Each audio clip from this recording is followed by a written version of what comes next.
A Hollywood le encanta machacarte con el mismo puñado de westerns. Sin perdón, el bueno, el feo y el malo, Temple de Acero, clásicos, sin duda, pero desgastados por el exceso de repetición. Mientras tanto, estas 25 joyas ocultas se acumulan polvo esperando a que las descubras. Vamos a arrojar algo de luz sobre los westerns, que de alguna manera se han escurrido por las grietas de la cultura popular, aquellos que merecen más reconocimiento del que, si no has visto estas películas, te estás perdiendo algunas de las mejores historias que el género tiene para ofrecer.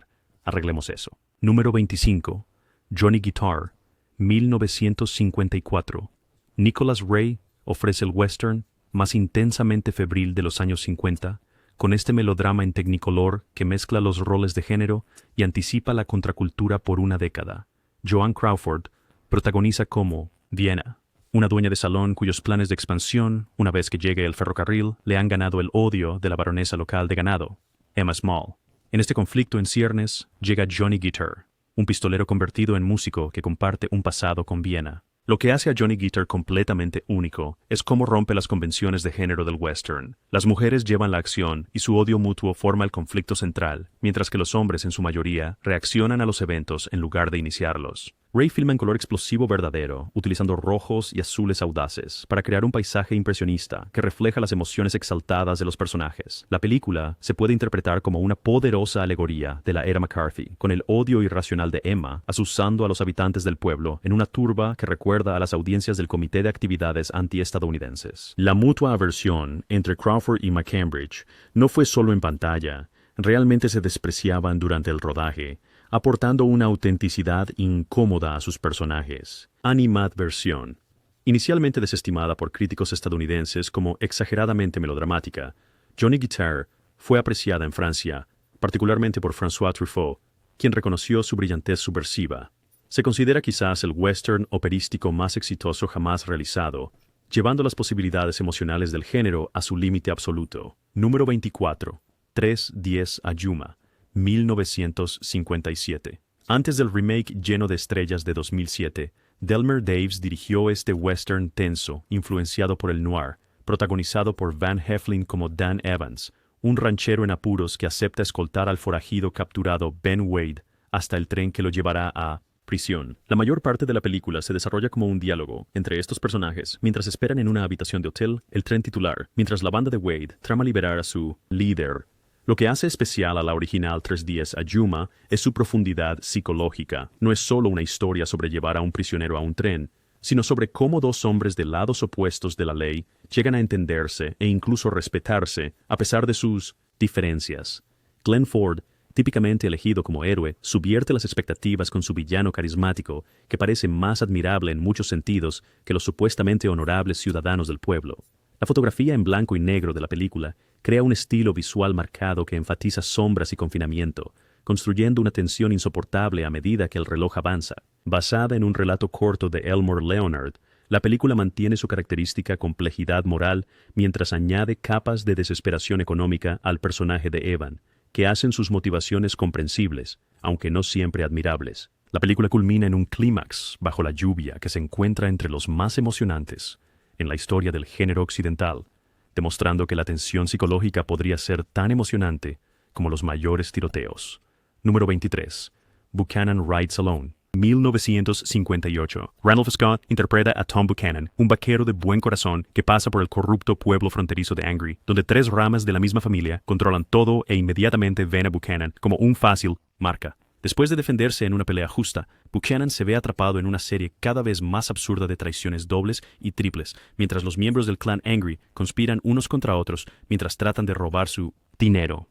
Lo que hace destacar a esta entrada en el ciclo Scott Boetticher es su sorprendente tono ligero. Es esencialmente una comedia negra del oeste, donde el héroe impasible de Scott observa con creciente incredulidad cómo los planes de los habitantes del pueblo salen mal. Espectacularmente. El director Bob Boetticher mantiene la acción en un ritmo ágil, encontrando humor en el contraste entre la rectitud directa de Buchanan y la trama cómicamente bizantina de los Angry familia. Craig Stevens ofrece una actuación memorablemente sórdida como el abogado corrupto del pueblo, mientras Barry Kelly personifica la justicia fronteriza corrupta como el juez Angry. Filmada en Arizona en lugar de los habituales escenarios de Alabama Hills, la película crea una identidad visual distinta con su ambientación en un pueblo fronterizo, aunque quizás sea la menos profunda de la colaboración adaptación de Scott Boetticher, Buchanan Rides Alone ofrece un valor de entretenimiento puro con su visión satírica sobre la corrupción en pueblos pequeños y muestra que incluso en su faceta más ligera, el western podía ofrecer un comentario social agudo bajo sus aventuras. Número 22. McCabe and Mrs. Miller, 1971. Robert Altman reinventa el western desde cero en esta obra maestra antimítica, protagonizada por Warren Beatty, como un pequeño jugador que se asocia con una madame para construir un burdel exitoso en un creciente pueblo minero. Lo que hace que McCabe and Mrs. Miller sea completamente único es el compromiso de Altman con lo histórico. Realismo.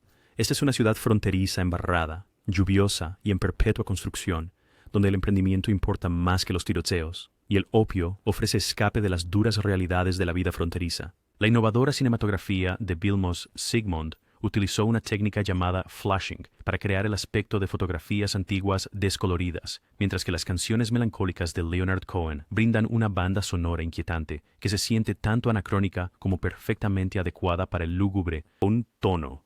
A diferencia de los westerns tradicionales, donde las comunidades se unen para luchar contra amenazas externas, Altman muestra un pueblo que abandona pragmáticamente a sus fundadores cuando llegan intereses corporativos poderosos. El tiroteo final en la nieve socava deliberadamente cada convención del western. Es caótico, poco glamuroso y, finalmente, sin sentido. Inicialmente polarizada por los críticos tras su estreno, McCabe and Mrs. Miller ha sido gradualmente reconocida como uno de los westerns más influyentes jamás creados, influyendo en todo, desde Deadwood hasta The Revenant, con su compromiso de desglamorizar la frontera estadounidense, mientras encuentra una extraña belleza en su dura realidad. Número 21. Horizontes de Grandeza, 1958. La épica del oeste, de William Wyler, de alguna manera sigue siendo poco apreciada a pesar de su elenco estelar y su asombroso alcance. Gregory Peck interpreta a James McKay, un ex capitán de mar que llega al oeste para casarse con una rica familia ganadera, solo para encontrarse atrapado entre dos familias en disputa. Patriarcas, su futuro suegro, el Major Terrell, y su rival, Rufus Hannasey. Lo que hace a The Big Country excepcional es cómo sistemáticamente deconstruye el machismo del oeste, mostrando a un héroe que se niega a probarse a sí mismo mediante la violencia, aunque no es un pacifista, simplemente un hombre lo suficientemente seguro de sí mismo como para no necesitar la aprobación de los demás. Con casi 3 horas de duración, la película tiene el espacio para desarrollar personajes y situaciones complejas, convirtiendo lo que pudo haber sido una simple historia de guerra de tierras en un rico dilema moral. Drama. La famosa pelea a puñetazos entre Peck y el personaje del capataz del rancho de Charlton Heston se presenta como una de las batallas más agotadoras e inútiles del cine, filmada deliberadamente para enfatizar su futilidad en lugar de su emoción. La atronadora banda sonora de Jerome Moroz se encuentra entre las mejores de la historia del western, capturando tanto la majestuosidad del paisaje como las emociones abrumadoras de la historia, filmada en una asombrosa pantalla panorámica que enfatiza la inmensidad del paisaje occidental, de ahí el título. The Big Country utiliza el tamaño como metáfora de la perspectiva, cómo las mezquinas disputas humanas aparecen frente al telón de fondo de la tierra eterna. Número 20. El tiroteo, 1966. Jack Nicholson protagoniza esta pesadilla existencial del oeste dirigida por Monte Hellman y producida por Roger Corman. Nicholson interpreta a un misterioso pistolero contratado que acompaña a una mujer que ha contratado al ex cazarrecompensas, Willett Guichet, para guiarla por el desierto por razones que ella se niega a explicar. Lo que sigue es menos una narrativa tradicional del oeste y más un descenso beckettiano hacia la incertidumbre y pavor. The Shooting frustra deliberadamente las expectativas del público a cada paso, ofreciendo una explicación mínima de las motivaciones de sus personajes y llegando a una conclusión que plantea más preguntas de las que responde. Lo que hace a este western de micropresupuesto tan poderoso es cómo utiliza los clichés del género para crear una película de arte modernista sobre el destino, la identidad y la moral o responsabilidad. El director Hellman emplea composiciones austeras y primeros planos inquietantes para crear una sensación de paranoia creciente, mientras que los paisajes desérticos y áridos se vuelven cada vez más surrealistas y amenazantes. Warren Oates ofrece una actuación de agotada confusión, como un hombre que es arrastrado hacia un destino que no comprende. Filmada consecutivamente con la igualmente experimental Ride in the Whirlwind, The Shooting inicialmente pasó por alto los cines estadounidenses por completo, encontrando aprecio en Francia antes de ser redescubierta por el cine de culto. Entusiastas. Se erige quizás como el western más exitosamente vanguardista jamás hecho, demostrando que el género puede acoger sensibilidades de cine de arte sin sacrificar su poder primitivo. Número 19. Comanche Station, 1960.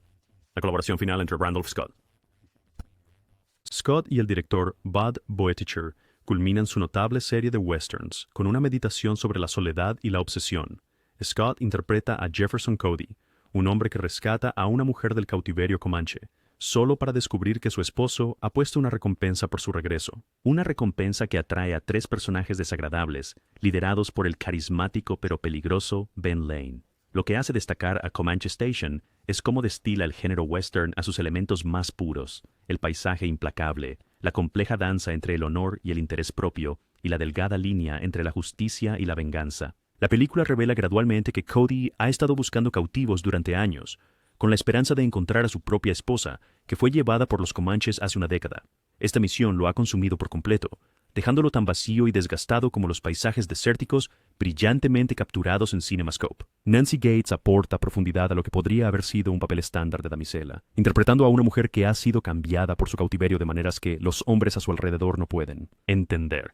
La dirección de Boeticher sigue siendo magistralmente económica, diciendo más con la composición y el movimiento de los personajes de lo que la mayoría de los directores logran con páginas de diálogo.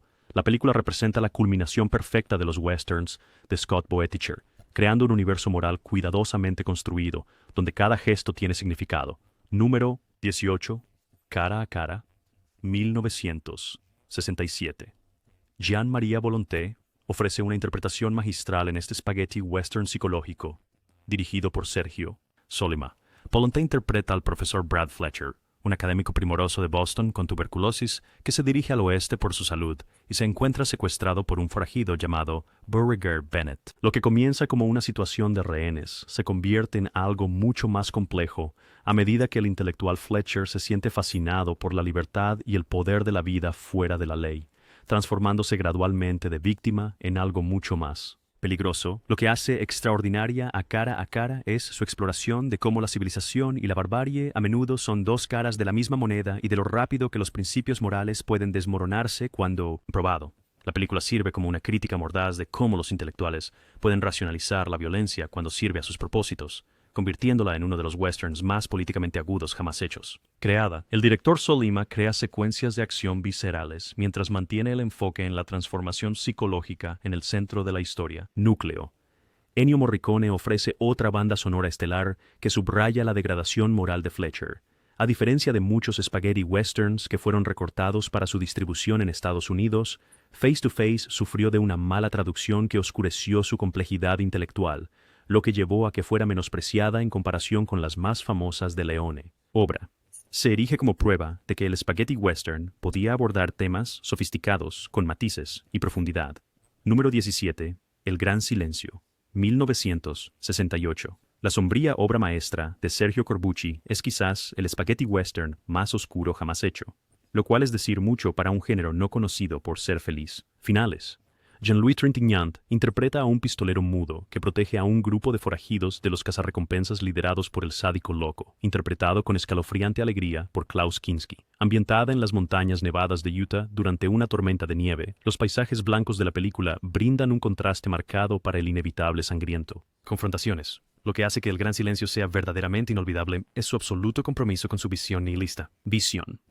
Este es un western donde el viaje tradicional del héroe es desmantelado sistemáticamente, conduciendo a uno de los finales más impactantes en la historia del cine. Tan devastador fue este desenlace que los distribuidores estadounidenses exigieron un final alternativo más optimista, que Corbucci filmó, pero nunca tuvo la intención de uso. El Gran Silencio influyó en innumerables cineastas, en particular Quentin Tarantino, cuyo The Hateful Eight rinde un homenaje directo a su escenario nevado y su sombría moralidad. La inquietantemente hermosa banda sonora de Ennio Morricone complementa perfectamente los temas de futilidad de la película y condena. Apenas vista en América en su estreno, la película gradualmente ha sido reconocida como una obra maestra subversiva que deliberadamente socava cada convención del western para transmitir un mensaje político sobre el poderoso explotando al vulnerable. Número 16. Monte Walsh, 1970. Lee Marvin encarna el fin de la era del vaquero en este western elegíaco, que es más un estudio de personaje que una película de acción. Marvin interpreta al titular Monte Walsh, un vaquero envejecido que observa cómo su forma de vida desaparece mientras las corporaciones compran ranchos y la modernización hace que sus habilidades queden obsoletas. Jack Palance, interpretando fuera de su tipo habitual, ofrece una actuación gentil como el mejor amigo de Monty, Chet, quien se adapta a regañadientes a los tiempos cambiantes al aceptar un trabajo en pueblo y casarse. Lo que hace especial a Monte Walsh es su dedicación a la autenticidad al retratar la vida cotidiana de los vaqueros y su conmovedora representación de hombres cuya identidad entera está ligada a una profesión que está desapareciendo. La película presenta algunas de las escenas de domar caballos más realistas jamás filmadas, con Marvin realizando muchos de sus propios trucos a pesar de estar en su avanzada 40 años. Jan Moreau aporta dignidad y profundidad a lo que podría haber sido un papel estereotipado de prostituta con corazón de oro como el amor de toda la vida de Monte. El director William Fraker, mejor conocido como uno de los mejores directores de fotografía de Hollywood, aporta una mirada de pintor a los paisajes mientras mantiene un enfoque íntimo en los personajes. El tono de suave melancolía de la película se desarrolla hasta llegar a una conclusión que se siente tanto inevitable como desgarradora. Una elegía perfecta por el estilo de vida del vaquero. Número 15. The Tall T. 1957. Randolph Scott se reúne con el director Bob Boeticher para este tenso thriller de 78 minutos basado en una historia de Elmore Leonard. Scott interpreta a Pat Brennan, un ranchero en apuros que se ve envuelto en el secuestro de una diligencia liderado por el escalofriantemente afable villano Usher. La mayor parte de la película se desarrolla en una aislada estación de paso en el desierto, mientras Brennan intenta proteger a una heredera secuestrada, mientras busca una forma de derrotar a Usher y a sus dos cada vez más inestables secuaces. Lo que eleva The Tall T, más allá del típico género del oeste, es la extraña y casi íntima relación que se desarrolla entre Brennan y Usher, dos hombres capaces que reconocen algo en el otro que, en diferentes circunstancias, podría haber sido amistad. Richard Boone crea uno de los villanos del oeste más memorables de todos los tiempos, un hombre que mata sin vacilación, pero lo hace con un cansancio filosófico e incluso con arrepentimiento ocasional, lo que lo hace mucho más complejo que el típico malhechor de sombrero negro.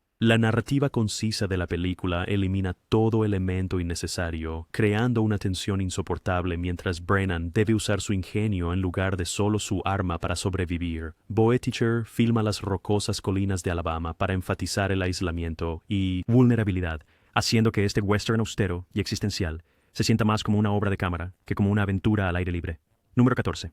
Hombre del Oeste, 1958. Gary Cooper, en uno de sus últimos papeles, ofrece una actuación de sorprendente oscuridad como el reformado forajido Link Jones, que se ve obligado a enfrentar su violento pasado cuando queda varado tras un robo de tren y busca refugio con su antigua banda liderada por el aterrador Doc. Tobin, el director Anthony Mann, crea un western psicológico que se siente como un viaje al corazón de la oscuridad, con el personaje de Cooper literalmente revisitando el lugar de su moral. Corrupción. Lo que hace destacar a Man of the West es su representación implacable de la violencia, no como una aventura emocionante, sino como algo feo, desesperado y que destruye el alma. La película contiene varias escenas que desafían los límites de lo que era aceptable en el cine de 1950, incluyendo una secuencia horripilante donde una mujer es obligada a desnudarse a punta de pistola y una brutal pelea a puñetazos entre Cooper y Jack Lord que se siente dolorosamente real. Julie London ofrece una interpretación compleja como una cantante de salón que ve a través de la fachada respetable de Link la violencia que hay debajo. Filmada en impresionante cinemascope que contrasta hermosos paisajes con fealdad moral, la película representa la culminación de la exploración de la violencia del oeste por Mann y redención.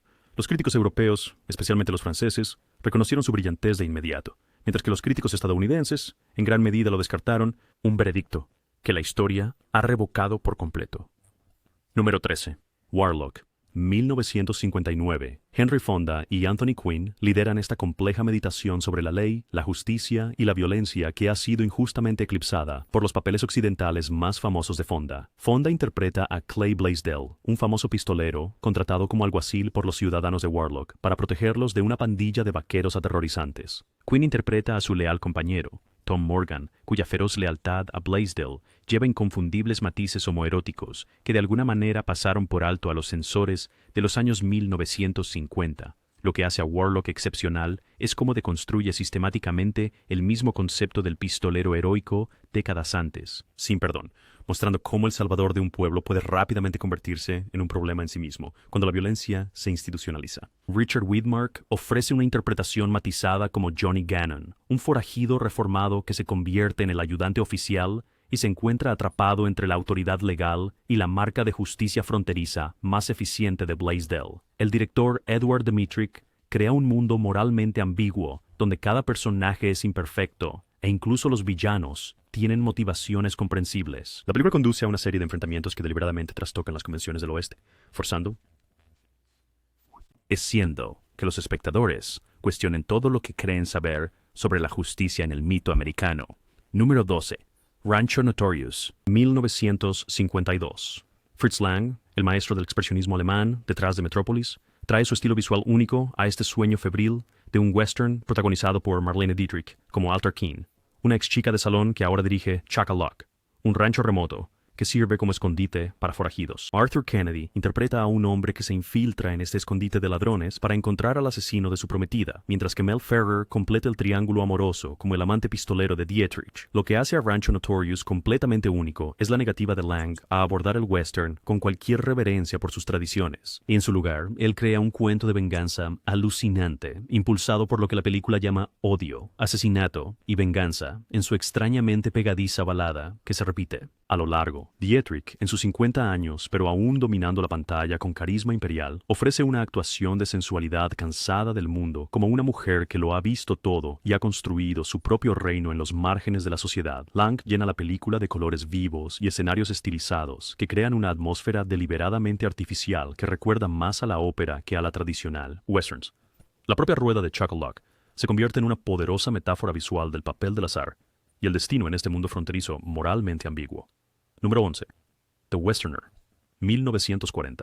Gary Cooper y Walter Brennan ofrecen una clase magistral de química en pantalla en este western de William Wyler que de alguna manera pasa desapercibido en las conversaciones sobre lo mejor del género. Cooper interpreta al vagabundo, Cole Harden, quien se encuentra enredado en el conflicto entre el juez Roy Bean y los colonos por los derechos de tierra en Texas. Lo que hace especial a The Westerner es cómo subvierte la típica moralidad de blanco y negro de los westerns de la década de 1940 a través de la fascinantemente compleja interpretación de Bean por Brennan, un juez corrupto y asesino que también es capaz de una amistad genuina y una admiración casi infantil por la actriz británica Lily Langtry, a quien nunca ha conocido, pero adora desde lejos. Brennan merecidamente ganó su tercer Oscar por el papel, creando uno de los antagonistas más memorables del cine que nunca llega a ser completamente un villano. El director Wyler, conocido por su perfeccionismo, aparentemente hizo que Cooper repitiera una sencilla escena donde ensilla un caballo más de 40 veces, lo que llevó a un naturalismo raramente visto en los westerns de esta época. La película se desarrolla hasta un clímax en una representación teatral que se encuentra entre los enfrentamientos más ingeniosamente escenificados en la historia del oeste, un duelo que depende tanto del ingenio como del tiroteo. Número 10.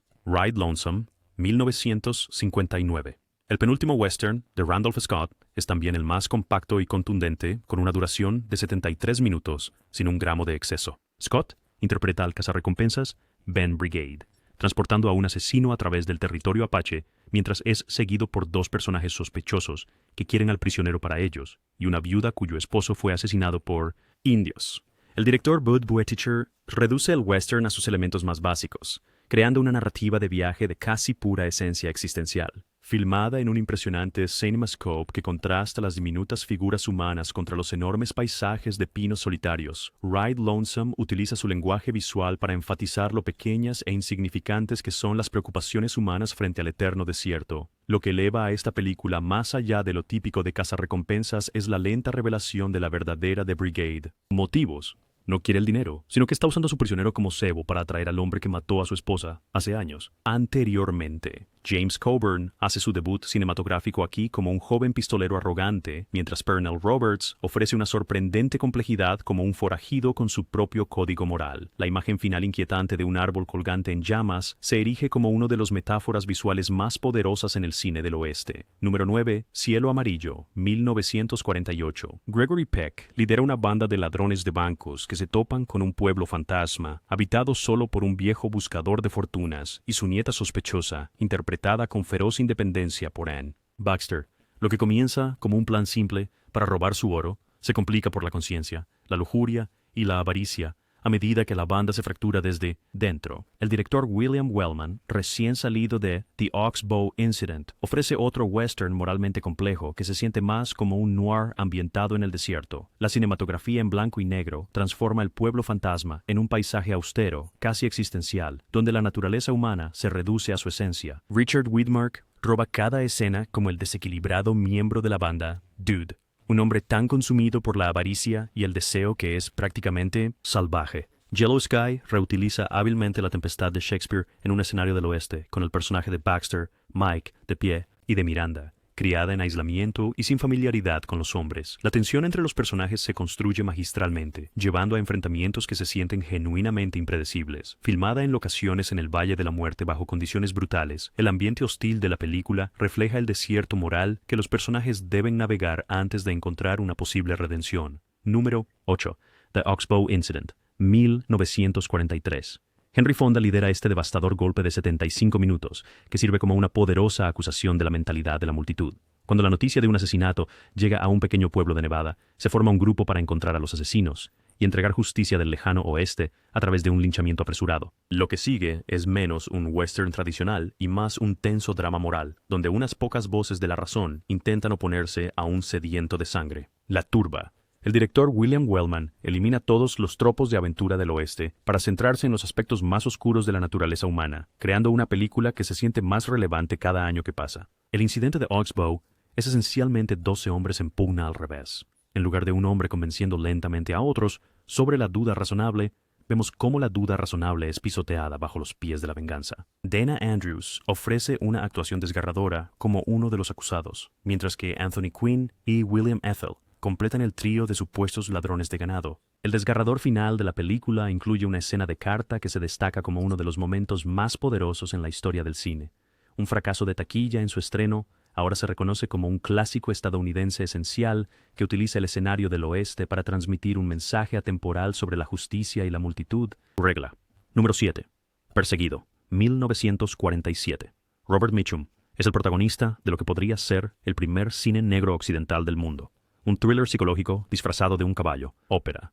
Mitchum interpreta a Jeb, un hombre criado por una familia después de que la suya fuera asesinada, atormentado por recuerdos fragmentados de su infancia y perseguido por un enemigo misterioso por razones que no puede entender. El director Raoul Walsh crea un western como ningún otro, lleno de sombras expresionistas, flashbacks fracturados y trauma psicológico que se siente décadas adelantado a su tiempo. La exploración de la memoria reprimida y el destino en la película encajaría mejor en un thriller de Hitchcock que en un western tradicional. Teresa Wright ofrece una actuación poderosa como Thor, la mujer que ama a Jeb, a pesar de ser esencialmente su hermana adoptiva.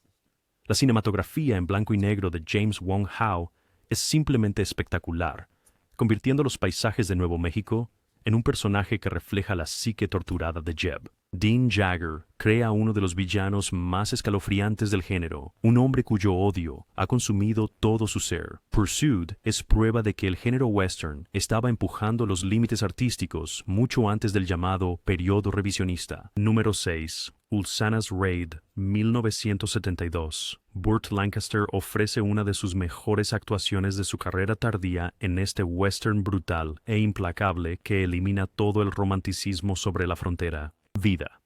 Lancaster interpreta a un explorador envejecido que ayuda a un joven teniente idealista a seguir el rastro de un grupo de guerreros apache que han escapado de la reserva. El director Robert Aldrich no escatima en mostrar la violencia horrorosa de ambos lados, creando lo que podría ser la película más honesta sobre las guerras indias jamás hecha. Hizo.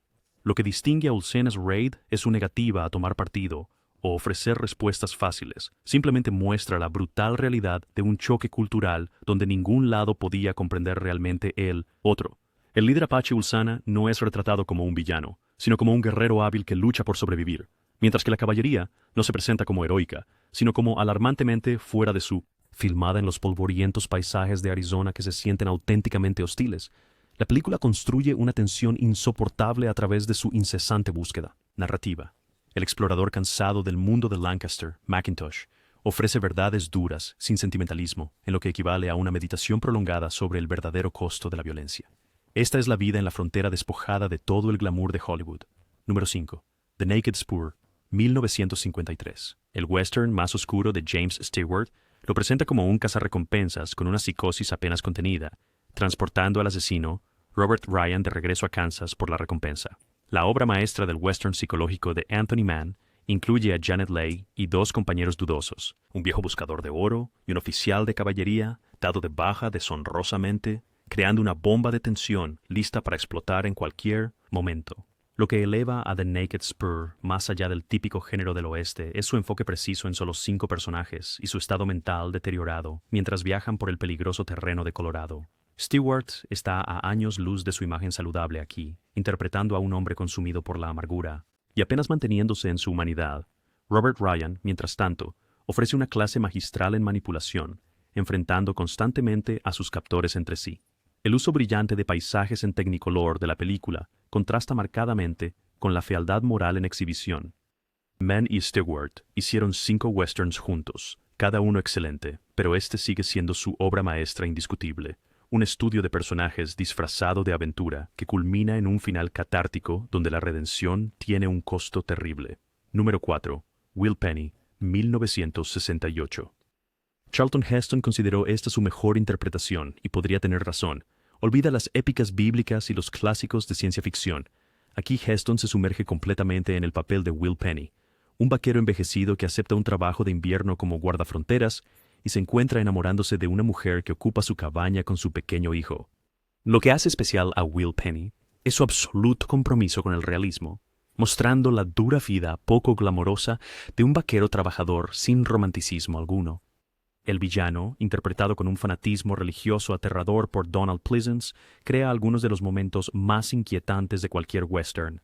El director Tom Gries elimina todos los clichés del western para centrarse en las conexiones humanas formadas en las circunstancias más duras. La historia de amor se desarrolla con una lentitud y autenticidad dolorosas, mientras que el final evita las convenciones de Hollywood por algo mucho más veraz.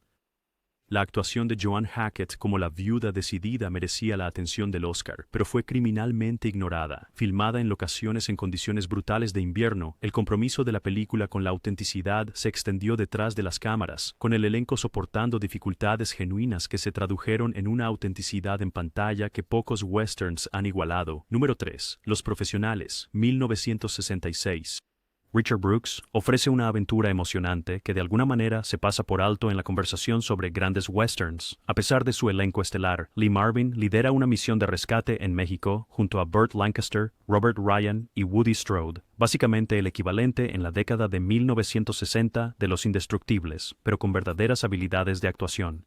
Son contratados por un adinerado ranchero para rescatar a su esposa secuestrada por un revolucionario interpretado con gran deleite por Jack Palance.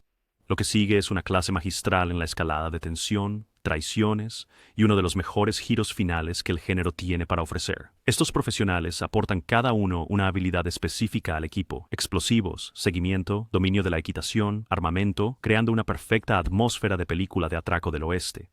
Claudia Cardinale brilla como la supuesta víctima de secuestro, que es mucho más compleja de lo que parece inicialmente. La película equilibra humor, acción y una profundidad sorprendente mientras ofrece algunas de las más hermosas fotografías en pantalla panorámica de las tierras malas mexicanas jamás capturadas. La dirección precisa de Brooks asegura que no se desperdicia ni un solo fotograma en este clásico criminalmente subestimado que está a la par de los mejores del género. Número 2. Ride the High Country, 1962.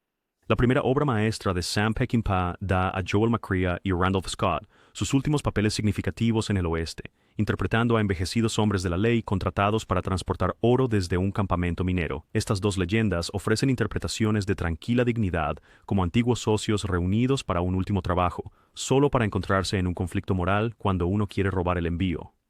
Lo que hace especial a esta película es cómo trata a sus pistoleros envejecidos con respeto, en lugar de con lástima, permitiéndoles mantener su humanidad y complejidad incluso mientras el mundo cambia a su alrededor. El tiroteo final de la película se encuentra entre los más emocionalmente devastadores en la historia del género western, dándole a estos dos íconos del género la despedida que merecían. Peckinpah se haría conocido más tarde por sus baños de sangre ultraviolentos en cámara lenta, pero aquí muestra una notable restricción, permitiendo que el drama de los personajes tome el protagonismo. Cuando se estrenó, fracasó en la taquilla, pero los críticos europeos reconocieron su brillantez de inmediato. Ahora considerada la primera obra maestra de Peckinpah, captura bellamente la desaparición del viejo oeste con impresionantes paisajes de Sierra Nevada sirviendo como el telón de fondo perfecto. Número 1. Día del Forajido, 1959.